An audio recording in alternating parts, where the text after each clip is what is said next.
প্যাটেলনগর টাউনশিপের পরিচালনায় সংহতি ক্লাবের মন্দিরে প্রতি বছরের মতো এবছরও সার্বজনীন সরস্বতী পুজোর আয়োজন করা হয় এবং সমগ্র টাউনশিপবাসী এই পুজোয় অংশগ্রহণ করেন।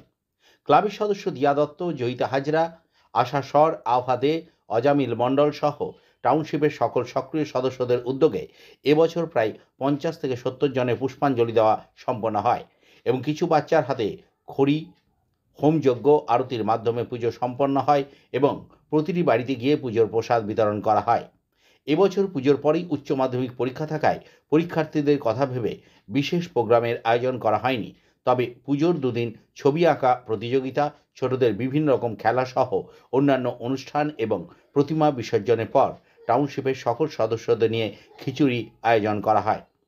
এদিন এলাকায় সকলেই প্রসাদ খেতে অংশগ্রহণ করে।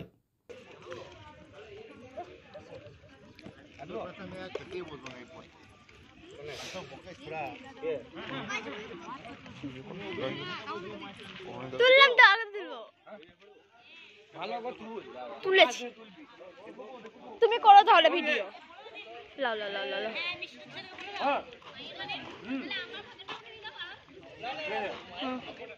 প্যাটেলনগর সংহতি ক্লাবের পরিচালনায় এবছর প্রত্যেকবারের মতো সমস্ত ক্ষুদে সদস্যরা তারা সরস্বতী পুজোর আয়োজন করে। সেখানে ছোট এবং যারা মাধ্যমিক, এইচএস বা কলেজে উঠে গেছে সমস্ত সদস্যরা ওতপ্রোতভাবে নিজেরা দায়িত্ব করে এই পুজোটা সম্পন্ন করে এবং আমাদের টাউনশিপের সংহতি ক্লাবের সাথে যুক্ত কিছু সক্রিয় সদস্য তাদেরকে ওতপ্রোতভাবে সাহায্য করে এবং ভবিষ্যতে যাতে এই পুজো করা যায়, আগামী দিনে ছোটরা এই ভাবনা চিন্তা করা যাচ্ছে।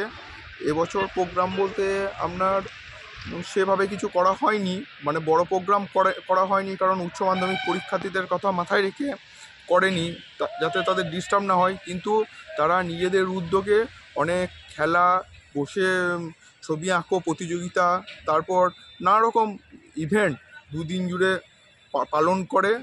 আর তারা সবথেকে ভালো উদ্যোগ নিয়েছে, টাউনশিপের প্রত্যেকটা ঘরে তারা প্রসাদ ডিস্ট্রিবিউশন করে আর বিসর্জনও ভালোভাবেই তারা সম্পন্ন করে এবং বিসর্জনের পর প্রায় 150 থেকে 200 টাউনশিপবাসীকে তারা খিচুড়ি এবং তার সাথে নানা রকম তরকারি, মিষ্টি, বিভিন্ন রকম ভাজা, আরও অনেক কিছু পরিবেশন করে তাদের নিজস্ব উদ্যোগে।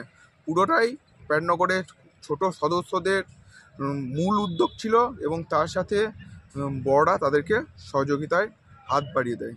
আমার নাম পারিজাত সেনগুপ্ত, আমি প্যাটেলনগর সংহতি ক্লাবের একজন সাধারণ সদস্য। ধন্যবাদ।